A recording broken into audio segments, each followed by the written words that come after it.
Okay, we're here, we're live, it's Wednesday, and Ray Starling has that very special invisible look because he got a call that was so important, he had to stand up from the table and run out. But we'll manage without him, okay? Stan Osserman to my left, and Sharon Moriwaki, our co-host of the show. Welcome to the show, you guys. Glad to be here, Jay. Aloha. I would say that to Ray too, but he's not here anymore. Ray's. We haven't had that before, it's really special. That was a pretty quick moving. Okay, so I would ask for the negawatt moment, but then that also seems to be off the deck for now. When Ray gets back, I hope the call isn't too long. So this is Hawaii, the state of clean energy, and our special guest tonight is Stan Osserman. He is the executive of HCAT, which I have actually had tattooed on the inside of my eyeballs. You don't know it yet? By now I you do. should. I can 531 repeat Coach it Street. anytime. So, The Hawaii Center for Advanced Transportation Technologies. wow, I'm impressed. You want to hear music with it? Never mind. But he is also now the state hydrogen implementation coordinator, and that's really the focus of our discussion today. So we're calling this show Working the Hydrogen Group. And we'll parse that out and define every one of those words, find out what's really going on here. But let's begin Okay. with the story of the passage of HB 1296, Senate Draft 2, signed, last week, 2 weeks It ago? was, yeah. Act June 100. 6th, by Governor David Ige.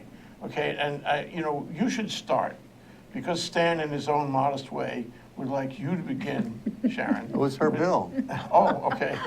It was a Hawaii Energy It's not Policy exactly Forum modesty here. bill that supported the hydrogen coordinator and the task force. The hydrogen plan was on the books for many years, and Stan has been working hydrogen many years. But it's been going in various places, and so this bill brought together all the working pieces. And hydrogen has been on the books, it just hasn't been in the implementation part of it. So this bill that we supported this past session, Energy Policy Forum, was very important in bringing everybody together. And what's exciting is that Stan, just in the last week, as hydrogen implementation coordinator, has taken Act 100, which was signed into law by the governor, and has already started work on it, and he's had working groups, so I'm very pleased. What is Act 100?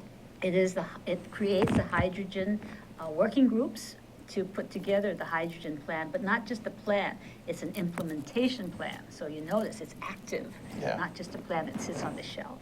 And it names Stan, the HCAT director, as the hydrogen implementation That's coordinator. HB 1296 just passed. Yes, that's So, HB 1296. Act 100 needed the implementation, now we have the We implementation. do. Yeah, so the yes. bill led into the act. So the Okay. bill 1290, HB 1296 became Law. Act 100 as law when the Okay. governor signed it. Got it. Now, where does this fit with the hydrogen fund?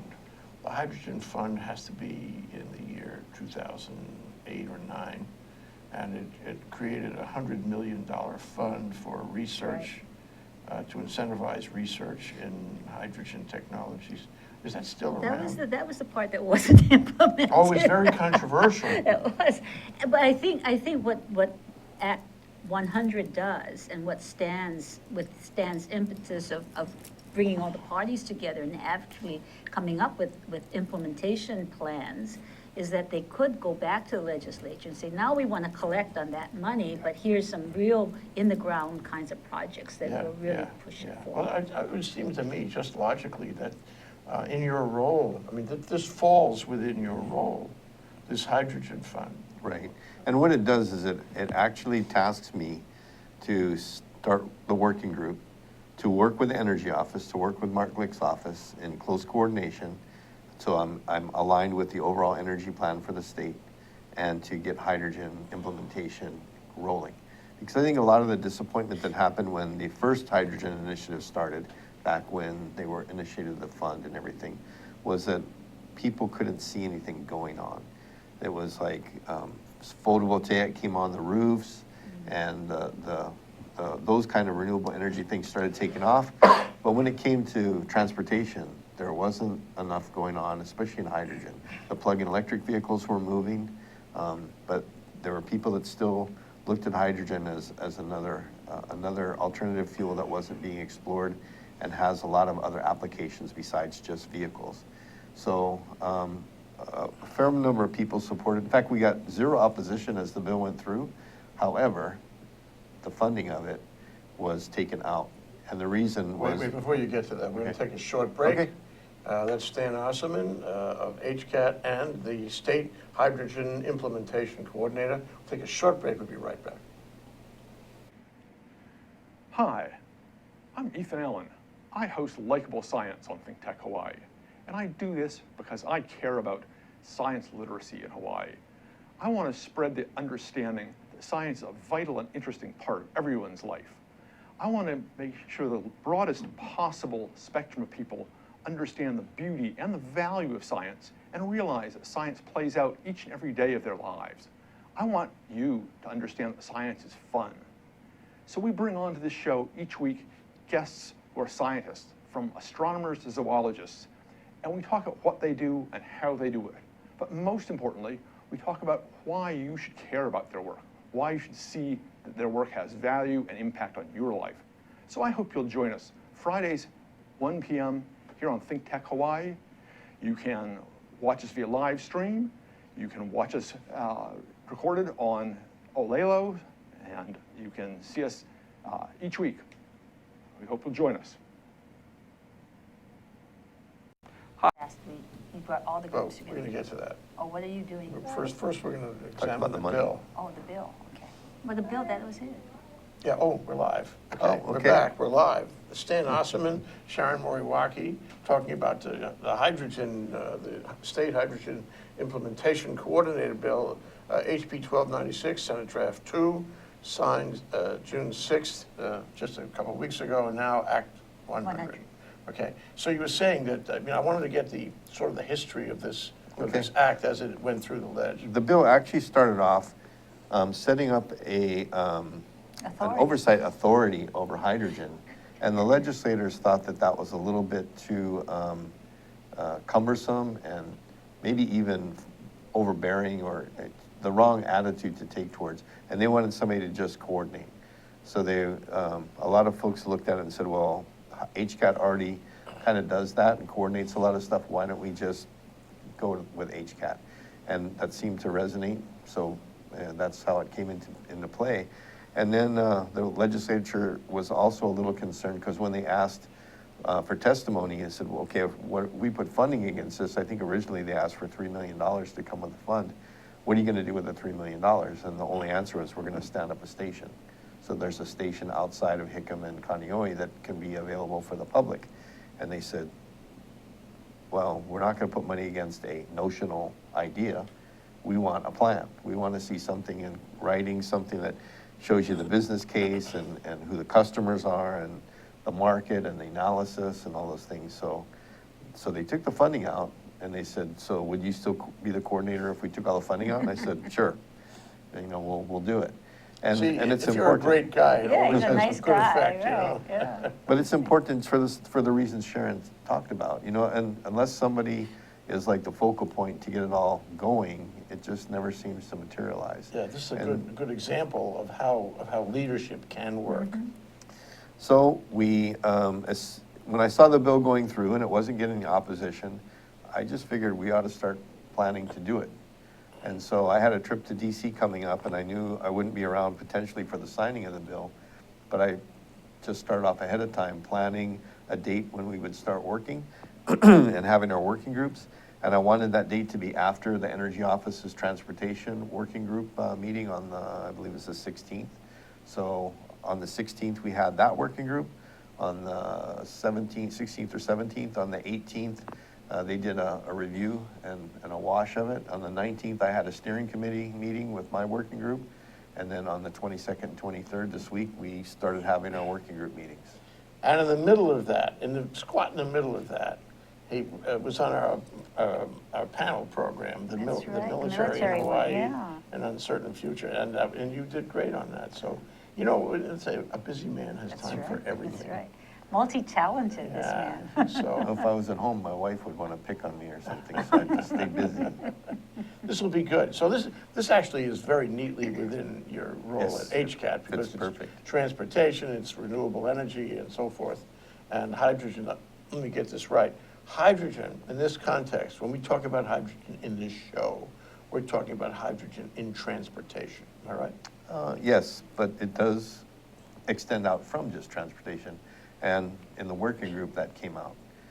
What we did in the working group was we started off with the steering This committee. is only a couple days ago. Yeah, the steering committee on Friday, I tried to bring in somebody from the legislature, private sector, University of Hawaii, non-for-profits, Blue Planet Foundation, or Blue Planet Research, just as many, as big a variety of people as I could within 10 or 12 folks to sit down and say, help me craft the direction that the hydrogen working group should go and what we should do. And we had a lot of great discussion where we shared cutting edge technology and other ideas and discussed things like, should we be looking at hydrogen on the grid for grid stabilization to also be a source of hydrogen for transportation? I mean, that's a new concept that HECO's not looking at right now particularly, but probably could, and maybe we should direct that, kind of push that as they go into the next era, purchase, that we ask them to really consider hydrogen as part of their grid stabilization like they're doing in Europe, so that we have the hydrogen available for the transportation sector. So we discussed a whole lot of things that get it out of just the transportation It's just side. it's not just the transportation sector. That's really important. So what we did was we went through a lot of education and discussion in our steering committee, and then I asked the group to talk about, as I thought through it, I said, okay, let's work this from the supply or from the demand side. Instead of trying to figure out how to build stations, because we got a lot of people that know how to do that and get hydrogen, either liquid hydrogen or electrolyzers and clean and reforming, all that stuff. We got that, and we can make that happen, but we won't make it happen unless we have customers. So what are the different things that we could bring to bear and say, we have a market for hydrogen, so now how do you guys want to build the stations or build the hydrogen sources? And we came up with a bunch of different markets, or the market side. For example, material handling, forklifts and material handling equipment, not only in big warehouses, but all the little kaka'ako warehouses that everybody has a little 2K forklift in there that runs off either propane or gasoline or diesel. Could or run off electric. hydrogen. Yeah. Could run off hydrogen. And one of the reasons we took this approach is when we started talking about hydrogen infrastructure, we said, okay, well, if we're going to look for customers, who makes hydrogen buses? It's like, nobody makes hydrogen buses. They're kind of one-offs. You go to a company, they convert a bus to hydrogen. But nobody makes hydrogen buses. But people do make hydrogen forklifts. And people do make hydrogen tractors. So you can just and buy people one. So now, instead of just focusing on transportation, we looked at a bigger market for hydrogen and said, well, who makes the equipment that uses hydrogen now that we can go to customers and say, if we had hydrogen, would you buy a hydrogen forklift? Would you buy a hydrogen tractor? Would you buy and we know that they're available. There's commercial sources, and we can maybe get a commitment from some of the retailers to go into hydrogen and start building the market. So we listed a whole bunch. We listed material handling, regular passenger vehicles like the Mirai, backup power systems, especially for like the TV and movie industry. One thing when we talked about that, there's a company that already makes those systems. And the nice You thing. mean when the power goes down? No, for the folks that do TV production in remote areas or make movies. Okay. And your folks can appreciate this. When you're doing TV work, the source of the power has to be really clean. And if you're running a diesel generator or a gas generator, you get a lot of stuff that crosses into that signal unless it's a really nice piece of generation equipment. But electrolyzers, fuel cell generation is really clean to begin with. And it's light and it's quiet, doesn't make any noise automatically. That's really important. So those You were things saying would the be. tour buses too, because Right. they're quiet. Exactly. So, yeah. So we had backup power, we had flight line equipment like what we already make for the Air Force. FedEx is already doing some stuff with that. Young Brothers and the Department of Energy are using fuel cell power on Young Brothers barges. They're gonna demonstrate it this year, where they take a fuel cell and put it on the barge to run power to the refrigerated containers, so that we're not using diesel power on the barges to provide electricity. It's gonna be fuel cell. We had auxiliary power units for aircraft are being developed now by Boeing and a couple other companies. There's drayage equipment, like the equipment that moves containers around a yard, like Long Beach container yards. We were thinking that maybe on Lanai, where they really get containers, a couple containers, and don't have to move them very far, we might be able to talk the folks on Lanai into just using drayage equipment instead of using tractor trailers. And those things are already being developed, hydrogen powered. Other, like I mentioned, tractors, agriculture, that opened up a whole nother thing. One of the gentlemen that was there, and I won't mention names just so I won't get people buying stock in his company or get antitrust issues going, is, look, he gave a whole example of how you could have a lettuce farm, but to get the PV permits on ag land, you can't put them just in a field, can't get approved, but you could put them on a greenhouse. And so you have the greenhouse that's being shaded by PV that makes electricity for your electrolyzer. Then the byproduct of the electrolyzer is oxygen. So the tilapia farm next door gets the oxygen, enriches the oxygen for the tilapia farm, the fish grow faster. And oh, by the way, the fish poop goes into the lettuce field for fertilizer. And then, you know, and the whole system starts going, and pretty soon you have an entire agriculture system that's renewable energy, got PV running things and hydrogen for tractors and other equipment. And so we started saying, okay, this market side might work out. So let's look at some of the examples. So we started lining those up. The next meeting, I got folks to prioritize which ones we should work on first, including the vehicles for the tour industry. And like Sharon says, the tour bus operators, as soon as they drive one of these buses, they go, you mean I don't have to shut off the air conditioning when I pull in the Hilton barn? I can keep my passengers cool while they're loading and unloading? We said, yeah, because it's not a compressor driven by a gas motor. It's more like a refrigeration unit for a refrigerator, and it's an air conditioning unit. You can run it all the time. So they're thrilled. We also had involvement by the Department of Transportation, Hawaii Department of Transportation, and they're a key player. And I was really pleased that Ford Fujikami, the new director of DOT, made an all-in commitment to this working group.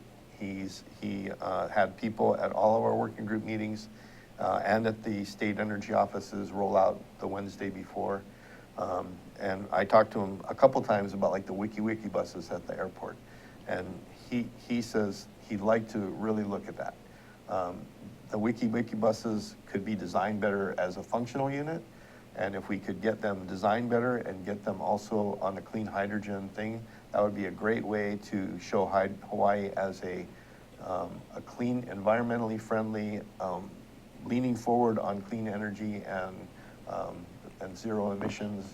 That's the way we want to market Hawaii. Yeah. So he's all excited about that, and we're going to look at doing WikiWiki buses for him. And didn't he also give you some land where you could put all your hydrogen Well, storage? when we talked about the WikiWiki buses, of course, the subject comes up, so how do I get hydrogen at the airport for the WikiWiki buses? And I said, well, we did capture the Schofield station when it came offline from the Army, and I have it stored at Hickam. He says, well, I have land on Lagoon Drive that we might be able to get permission to use or put into play. And so if you put your equipment on that land and we come up with the funding to operate it, then we have a source of hydrogen for the airport, right next to the airport. So those are the kind of things that we want to start working on. The partnerships between the departments, between the federal government, the state government, between the private sector. We do need a lawyer if you're available. Because we did talk about, you know, what are some of the legal issues that'll come up. My finance working group started saying, okay, we need somebody that does Robert's Rules of Orders because we have to have, you know, call to order, accept the minutes from the last meeting, all the board of director stuff. He wants to do it the right way.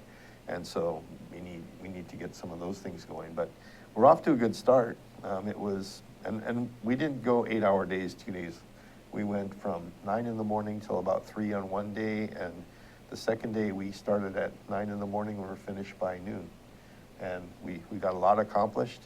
Now it's up to me to put it all together and start giving some definition to the direction and get it back to the working groups, and we'll be off and running. Another aspect is we adopted a website from GM. General Motors had put together a really good hydrogen website for transportation. And they kind of wanted to divest themselves of that because they're out of the R&D mode now, and they're doing other things, getting ready for bringing a car to market. And so we said, rather than take a well-established website and just drop it, we would adopt that website and morph it into the working group's website. So we transferred all the passwords and everything over to HCAT, and we're getting ready to take that website and use it to put our information on to our working group members, to the public in general, get the word out so people can see what we're doing. It'll be part of our public outreach. We talked about public outreach, and that's one of the subcommittees is public outreach. In fact, the committees are public outreach, safety, planning and finance. Let me see, funding and fundraising if we need any grants, and then legislation and policy. So we have basically 5 subcommittees, and what we'll do is we come up with projects that we'd like to work on. We will run them in parallel in all the committees, and they'll work through the safety issues and the legislative. Do we need legislation? Do we need policy changes? What kind of financing is available? What models will work? Power purchase agreement, or a company buys and sets up the equipment and then leases the services back to a user? Or do we get financing for a company to buy equipment on their own? You know, what things work. And we have some really smart people in these working groups, and we're looking for some more. So it's pretty exciting, pretty exciting. You know, talking to you, Stan, is like talking to a fire hydrant. I'm not sure how to take that. I don't know, what does that mean? I mean, it just comes. Oh. I haven't had an answer as long as that in a long time. Maybe a waterfall would be a nicer Okay, name. waterfall. Fire hydrant. So much so. Waterfall I of was looking for a information. dog. Yeah. Nothing to do with furry animals. Okay, Stan Osserman of HCAT and more.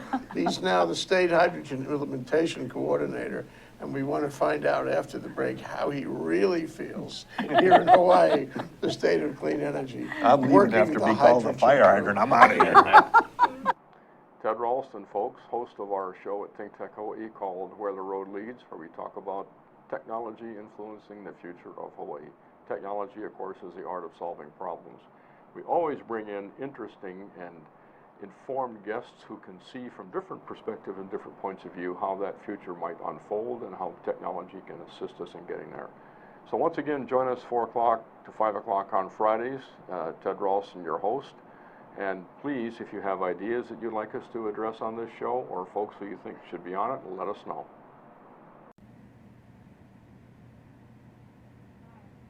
Aloha, my name is Miley Scarpino, and I'm the host of the Empower Hour. If you're interested in health, nutrition, fitness, here on the island of Oahu, want to learn more about places to train at or different trainers available, then watch my show on Fridays at 3. We have a great time, and I hope that you'll come join us. Much aloha. Now go get swole. Hi, I'm your host on Think Tech Asia, Bill Sharp. I look forward to you joining us each Monday between 4 and 5 o'clock when we film right here in our studio in downtown Honolulu. The show, Think Tech Asia, focuses on contemporary events in Asia. And by Asia, we mean anything from Hawaii, south to Australia and New Zealand, west to Pakistan, and as far north as the Russian Far East. Clearly, this is one of the most economically dynamic centers of the world, and we bring you up to date on what's going on in a whole host of countries in this very vital region. We look forward to seeing you. Aloha. Okay, we're back, we're live, we're here having such a good time. We're celebrating Stan's appointment by virtue of statute, yeah, as the State Hydrogen Implementation Coordinator. And you know, I mean, I get the feeling that, you know, A, you're doing it right, but B, you're doing it fast. Yeah. You're on it, and that is a lesson to us all. It is a Leadership. You know, leadership. It's like this is a model we all need to follow. What you're doing, we'll be watching you. Yeah. Well, there's a balance and I know Ray's familiar with this from the military side. one of the thoughts in military leadership is that you don't need to wait till you have 100% of the information to take action. But there's another number in there between 80 and 90 somewhere where you just got to start doing it. You don't have all the facts, you don't have all the information, you don't have all the answers, but you got to pick a direction and start going and figure out that last 10% while you're moving. And that's kind of the attitude we've taken on this. I'm not in a hurry. We could have pushed even faster and harder to come up with hard solutions in our working groups, but what we're doing is getting input. We want a lot more community input before we make any, put a lot of investment in planning and time. That's why the working groups will look at some of these and say, does it make sense or not? And they've already taken their first look at that. But we're not in a big hurry, but we're not going to wait till we have 100% of the information before we start moving. What's good is that you've involved a lot of different groups. And that was my next question is, how would you get more people involved? You said you want to involve more of the community. How are you getting that outreach and bringing more sectors in? I was hoping Think Tech would help me out there, but Yeah. what we'd be doing We're is actually available to you at 24/7. That's why you're here. that website's kind of important. And also, like I mentioned to Jay earlier, I'm an analog brain, not a digital brain. So I have some digital people working for me that know Facebook and social media, and we will have a Facebook page, and we will be able to put Do you things have your out. website? You're supposed to put it down there, you know, where it says If I was prepared for today, I would be. But www. I ran out of my office grabbing papers flying all over so no, I don't have the website with me, but we'll get it out to you guys and get it on the air. But, Okay, well, you were talking about now dividing Oh, yeah. up the work, and you have a list here Right. with the So- working group results on it. Yeah, so of that list of potential users that we put out to the working groups, we narrowed it down to shuttle buses, handy vans, and WikiWiki buses as one market we want to focus on. The next most popular was tour buses, aviation ground support, backup power, delivery trucks, farm equipment, and material handling are the areas we're going to focus on. The ones that we're not focusing on necessarily were golf carts and quads, water production, energy security by itself, cell phone towers, which on the mainland is actually a big market for hydrogen. There's actually a lot of work being done for power for remote cell phones towers. Sports and lighting equipment, that we tied that together. That's portable lights, run off hydrogen generators. And commercial fishing was one of the areas, and power generation just for food. That one actually has a synergy though with material handling equipment. The same companies that would use a lot of forklifts, and especially in an enclosed place like a refrigerator or a refrigerated building, those folks have a real need for backup power. So we think that backup power and material handling actually could go together pretty well. So those are what we focused in on, those 6 or so areas are where we're going to start. That's the sweet So spot. here's, I mean, we've heard the term coordinator before, and you can be a coordinator or you can be a coordinator. I mean, it's not subject to easy definition. How do you see your role as coordinator, Stan? Well, one of the things that Act 100 did was it gives me the opportunity in November, not the opportunity, the mandate to give the legislature a report. In that report, I hope to have proposed legislation, proposed policy changes, and include in there requests for funding if required, or incentives, tax breaks, whatever it would be that we'd like to propose to support these initiatives. And so that's a goal I have as the coordinator, to actually, it's a due out to the legislature that I have to put together by November and give to them. And so I have a deadline in front of me. And you know how the military works, bombs on target here, so what do I need to do there? When do I need to launch the airplane? When do I need to put gas in the airplane? When does the crew chief need to be done working on the airplane? When does the pilot have to go into crew rest? We take the November date, we work our way backwards and say, okay, here's how much time we have to do this, and here's how we're gonna do it. So that's how we plan. So, but it sounds like right now with the working group or working groups, it sounds like you divided it up. It's a working so- group with subcommittees or Okay. sub-working groups. So you're looking at the market, you're looking at the potential, you're looking at the technology, and you're looking at policy points. But you're not actually you're not in a position to do anything, except for one exception, I would say, from what you said, and that is forging partnerships. You can forge partnerships right now today. Yes. And when it comes to policy, I don't make policy. I'm not in a policy-making position. Mark Glick is closer to a policymaker, or Luis Salvera is the Department of DBED director. So they're the folks that are policy folks, and I can advise them on what I think's a good thing to do. We can give advice to the PUC through DBED and the Energy Office, and see if they'll take the lead on that and take it to heart. So you're right, it's a coordinator position, just like having the larger, what they call it, not, in the original law, it was the authority. That was a little heavy-handed. It was a little, it gave too much quote-unquote power to whoever's doing this stuff, and really that person doesn't need power. They just need to coordinate. Well, last time we heard talk of an authority was back at the inception of the Abercrombie administration, and that didn't go anywhere. And it would be strange indeed to have one element of clean energy made into an authority when there isn't an authority on clean energy in general. Right. So it's better what happened, I think. I agree. It worked out well. So as the, you're going to be able to do both jobs here, HCAT and it sounds like you can say we're not putting all our time into it, but it sounds like plenty of time. I'm looking for a lot of good help. And the way I like to do things is in my office or in where I work, wherever it is I have good people working for me. I want to hand them responsibility, give them good guidance, and say, you got it. When you need more guidance, come back to me. I trust your judgment, your integrity, you got it. And when you need more guidance, come back and see me. That's how I plan to work with the working groups in the sub-working groups. We'll meet regularly and draw a nice picture, and then you need more guidance, come talk to me, or let's talk about it and come up with the right answer and press forward. I can't do all the work myself. And in my previous life, as Ray knows, you can't be doing it all yourself when you have 2,500 people working for you. You have to delegate a lot of it down and say, I'm trusting you to do this. And if you got good people, it works well. Yeah. I think I have great people in the working group. Yeah. So I think it's really interesting to find you, of all people, in this spot, because you do have that experience, in the military as a general, with, having refined the notion of leadership and delegation. This is really important, because I think we actually have needed this in the development of clean energy so far. Sharon and I, and Ray, remember the whole Energy Policy Forum?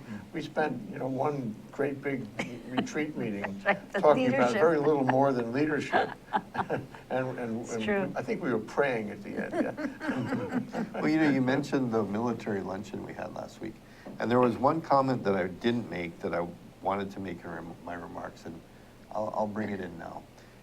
Ray and I had the opportunity to work with Senator Inouye when he was in Congress and in the Senate. Powerful, super powerful guy. But being guardsmen, he would actually have us sit in with him, and he would mentor us or talk to us about his vision, about why he did things with the military in Hawaii, why it wasn't just for Hawaii, why it was for the whole government and the U.S. DOD. But one of the things he told all of us was he expected us as guardsmen to be leaders in our community, and that our military career wasn't just to do a career in the military. It was to take what we learned as military officers, like he was, and go out and to do public service in our senior gray beard time. And so I wanted to point this out. Who teleconferenced in? Lieutenant Colonel Mark Takai, Army National Guard. And who's his partner in Congress?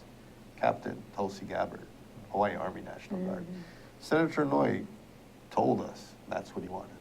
That's what we're doing. Works. Works for me. It works. There's a lot of value in military So training. join the Air National Guard.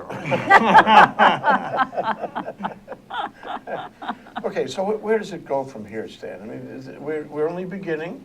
You got some great input from some good people. And I really like the idea that you're structuring this in a sort of a parliamentary way, where you're going to take minutes, you're going to have notes. What people say is not going to be forgotten. So often these things turn into talk fests where all the ideas fly out the window, nobody can remember them. You're not gonna let that happen. Not planning on it. Yeah. I want to see things happen.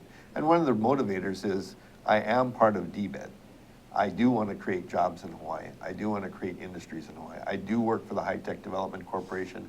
I do want innovation and high-tech jobs here. All of these things bring those to Hawaii.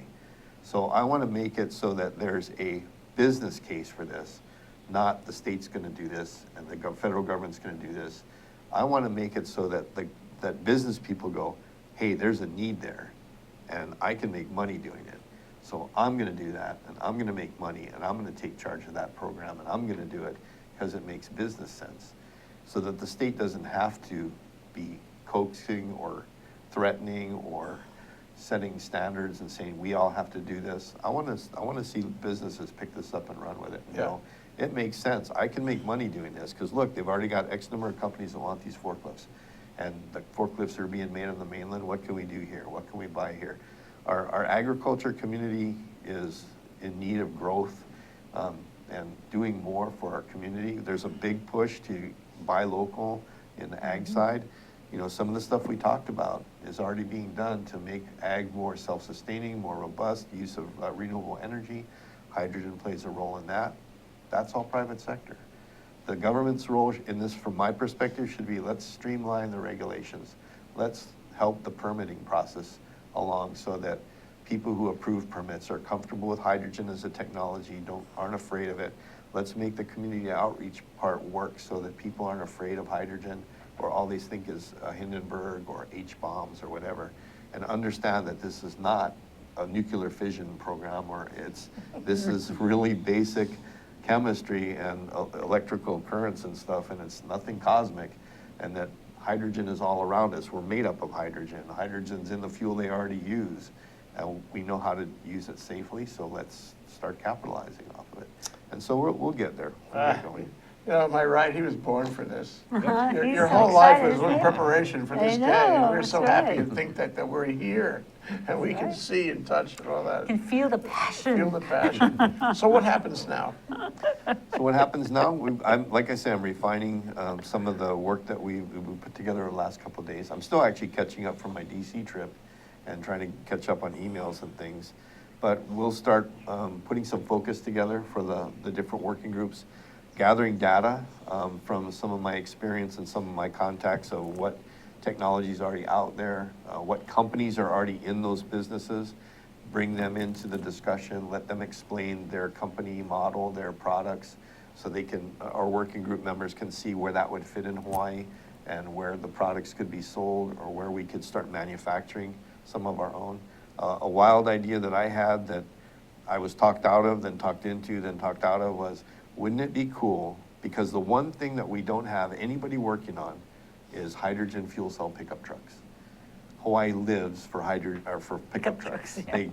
I mean, Toyota pickup trucks, Ford pickup trucks, Chevy pickup trucks. The biggest argument is everywhere. whether you're a Ford guy or a Toyota guy or a Chevy or a Nissan person, but everybody drives pickup trucks. Wouldn't it be cool if we had a fiberglass company making a fiberglass body and a standard chassis that we could buy a couple thousand of at a pop, bring them into a little shop where a local fiberglass guy makes a cool fiberglass body that looks like a 1940s pickup truck with the cool paint and stuff on it. Everybody And would it's buy hydrogen that. fuel cell, and it's made in Hawaii, and now we're off and rolling. So the guys that helped me kill the idea were the safety, how are we gonna get certified by the transportation department that this thing is crash worthy and everything? We can't afford that, it's too big. To the other ones that said, well, there's gotta be a way around that. What if we did reconstruction permits and, like, well, maybe it's not dead. So we'll keep thinking about that. But those are the kind of things that I think would be really cool to do, to have an idea like that a local company could start and build. And pretty soon it's like people in Europe want to buy this cool surfer pickup truck that's made in Hawaii that we can start exporting instead of importing everything. Yeah. So That's kind of the stuff that I like to do.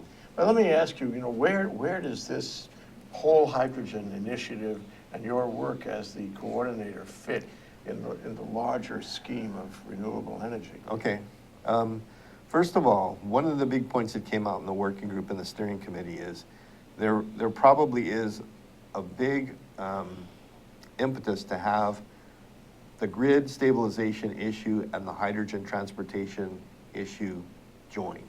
So one of the things I want to do is approach the Public Utilities Commission through DBED and say, look, we don't think that the utility company is really looking at energy storage using hydrogen the way they should. They've looked at battery energy storage.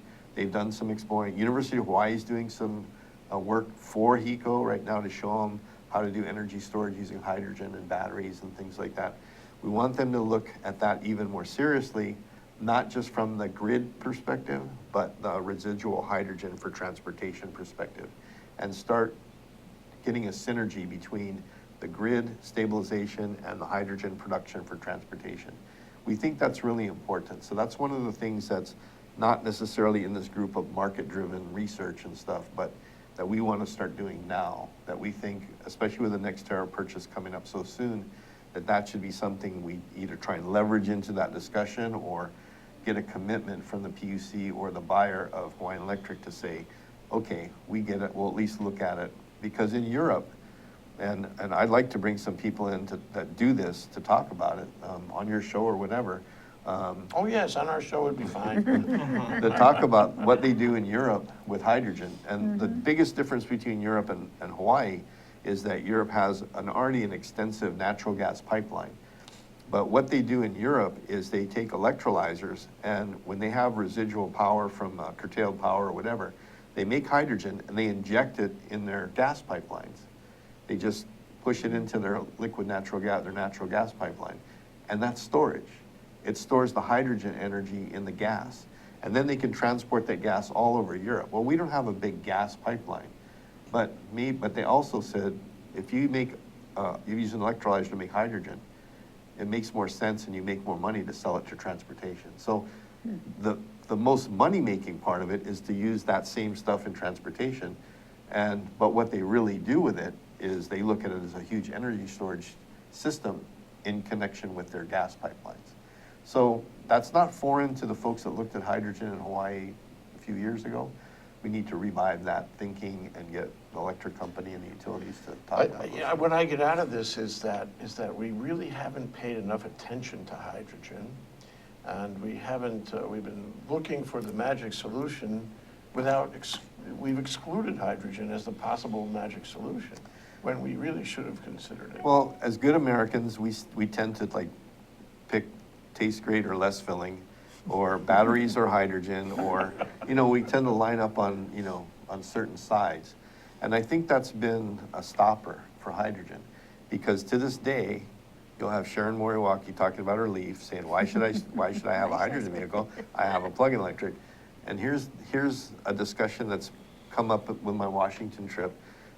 National Renewable Energy Lab, NREL, in the mainland has done a study, and there's European studies that say the same thing, which is, there's a place for batteries and there's a place for hydrogen. And when you look at energy storage across the board, whether it's for transportation or whether it's for grid, when you exceed a 3-hour requirement for energy storage, whether it's a gigawatt, a megawatt, whatever, a bazillion watt, you exceed 3 hours of storage requirement, battery's not gonna cut it. It's not economically feasible, and it's not financially it doesn't hack it, and it's so big, or it just exceeds the parameters for what you want to try and do. So the idea is, if you look at more than 3 hours of storage on a grid, you have to include other things, flywheels or hydrogen or something to store energy, because the battery either gets too big, it can't be moved, it's taking up a whole lot of space that you can't afford to buy, things like that. It wears out, you have to replace it. When you build all the factors into what it costs to make a battery, replace a battery over a full life cycle, the hydrogen type of stuff starts to pan out better. But you need batteries. Even with the hydrogen system, hydrogen doesn't react fast enough compared to what a battery can do on a grid. So if you have a quick surge in a grid, you need a battery to help smooth that power out, and then bring the hydrogen power in behind it to give you the long term. And the folks in Europe that explained it literally got down to the cycles, 50 and 60 cycles, 50 cycles in Europe, 60 cycles in the US, and how much tolerance there is on a grid, and why it makes sense, and I'd love to bring those guys in and have them explain it all Yeah, to you, I'd like to have them because I'm not here. an electrical engineer. Or we can phone him up by Skype and talk to him. You know, Ray, I am so sorry, but there's really no time to summarize.